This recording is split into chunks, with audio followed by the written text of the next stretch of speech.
විශේෂම පෝෂණය කර ඉසුරු ඉවත් කරමින් නැවත ඇතිවීම වළකයි. නව ක්ලියර් ෂැම්පූ.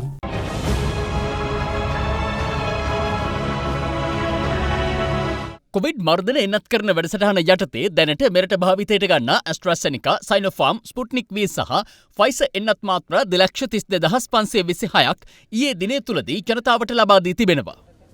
අද එන්නත් කරන වැඩසටහන දිස්ත්‍රික්ක 20ක ක්‍රියාත්මක කෙරුණේ මධ්‍යස්ථාන 243කදී. එමෙන්ම තංගල්ල ගොයම්බොක්ක ප්‍රදේශයේ පදිංචි වයෝවෘද්ධ වැඩිහිටියන්ට සහ ආබාධිත පුද්ගලයින්ගේ නිවෙස්වලටම ගොස් සයිනෝෆාර්ම් එන්නත ලබා දීම තංගල්ල සෞඛ්‍ය නිලධාරී කාර්යාල සමාජිකයන් විසින් සිදු කරනු ලැබුවා. නිවෙස්ගත කොරෝනා මරණ වලින් වැඩි හරියක් සිදු වෙන්නේ එන්නත් ලබාගත්තේ නැති වයස්ගත ආබාධිත පුද්ගලයන්ගෙන්. ඉතින් ඔවුන්ට මෙම එන්නත් කරන්නේ නිවසටම ගොස් ලබා දීම මගින් අපිට පුළුවන් රටේ සිදුවෙන කොරෝනා මරණ සංඛ්‍යාව ඉතාම අවම කිරීමට. ඊයේ ආරම්භ කළ පාසල් ගුරුවරුන්ට සහ අනධ්‍යයන කාර්ය මණ්ඩල එන්නත්කරණය අද විවිධ ප්‍රදේශවලදී සිදු කෙරුණා. බස්නාහිර පළාත තුළ ඊයේ දවල් වෙනකොට 86ක් ගුරුවරුන් එන්නත ලබාගෙන තිබුණා. ඌව පළාතේ 60%ක් අවසන් කරලා තියෙනවා. උතුරු පළාත තුළ එන්නත්කරණය 47%යි. මධ්‍යම පළාතේ 18%ක් දැනට අවසానයි. නැගෙනහිර පළාතේ 17%ක්, දකුණු පළාතේ 15%ක් අවසන්, වායම පළාතේ 15%ක්. උතුරු මැද පළාතේ 9%ක් ඊයේ දවල් වෙනකොට අවසන් කිරීමට පුළුවන් වුණා. අපි බලාපොරොත්තු වෙනවා දින 10ක් මුළු රටේම ගුරුවරුන් එන්නත් කරන වැඩපිළිවෙල අවසන් කරන්නට. ඒ වගේම උසස් පෙළ විභාගයේ හා පස්වන ශ්‍රේණියේ ශිෂ්‍යත්ව විභාගයේ ඔක්තෝබර් මාසයේ පවත්වනවාද එහෙම නැත්නම් ටිකක් කල් දානවද කියලා අඟහරුවාදා මම අවසාන තීරණය ප්‍රකාශයට පත් කිරීමට බලාපොරොත්තු වෙනවා. වසංගත රෝග විද්‍යා අංශයේ වාර්තාවලට අනුව එක් එන්නත් මාත්‍රාවක් හෝ ලබාගෙන ඇති මෙරට සමස්ත පුද්ගලයින් ගණන මේ වන විට 42 ඉක්මවා තිබෙනවා. ඉන් මාත්‍රා දෙකම ලබාගත් පුද්ගලයින් සංඛ්‍යාව 15,04,809ක්.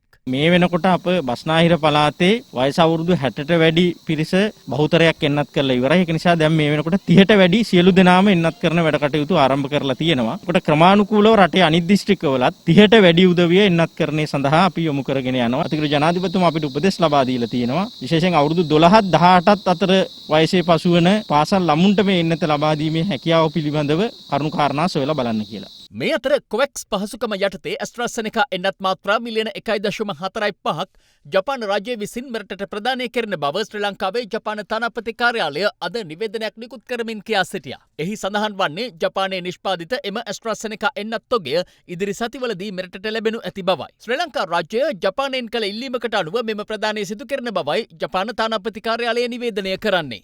මේ අතර තවත් කොවිඩ් ආසාදිත මරණ 41ක් මෙරටින් වාර්තා වන බව සෞඛ්‍ය සේවා අධ්‍යක්ෂ ජෙනරාල්වරයා අද තහවුරු කළා. එම මරණ සිදුව ඇත්තේ ඊයේ දිනේදී. ඒ සමග මෙරට සමස්ත කොවිඩ් මරණ සංඛ්‍යාව 3,574 දෙනෙකු දක්වා ඉහළ යනවා. එමෙන්ම ඊයේත් නව කොවිඩ් ආසාදිතයන් 1,568 දෙනෙකු මෙරටින් වාර්තා වුණා. ඉන් වැඩිම ආසාදිතයින් පිරිසක් වාර්තා වුණේ කළුතර දිස්ත්‍රික්කයෙන්. එම සංඛ්‍යාව 225ක්. මස්කෙලිය සෞඛ්‍ය වෛද්‍ය නිලධාරී කාර්යාල බල ප්‍රදේශයේ නව කොවිඩ් ආසාදිත වූවන් 33 දෙනෙකු ඊයේ හඳුනා ගන්නවා. මස්කෙලිය සෞඛ්‍ය වෛද්‍ය නිලධාරී ඩී චන්ද්‍රරාජන් මහතා ප්‍රකාශ කළේ පෙර ආසාදිත වූවන්ගේ ළඟම ආශ්‍රිතයින් 143 දෙනෙකුට සිදු කළ PCR පරීක්ෂණවලදී මෙම ආසාදිතයින් 33 දෙනා හඳුනාගත් බවයි. මේ අතර බලංගොඩ වැවිලි සමාගමට අයත් ගලතුර වත්තේ මඩබද්දර කොටසේ වතු නිවාසවල අහඹු ලෙස තෝරාගත් 350 දෙනෙකුට සිදු කළ PCR පරීක්ෂණ වලින් 109 දෙනෙකුටම වෛරසය ආසාදනය වී තිබෙනවා.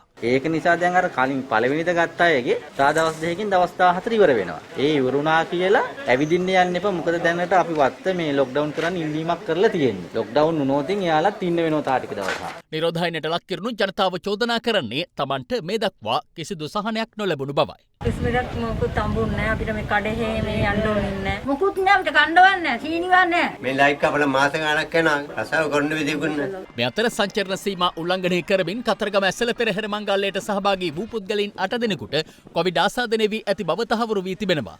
ඒ සිදු කරන ලද රැපිඩ් ඇන්ටිජන් පරීක්ෂාවේදී ඊයේ දිනේ හඳුනාගත් රෝගීන් තුන්දෙනාම බස්නාහිර පළාතේ සිට කතරගම ප්‍රදේශයට සංචාරණ සීමා පැමිණලා තියෙන අතරේ ආපු අය.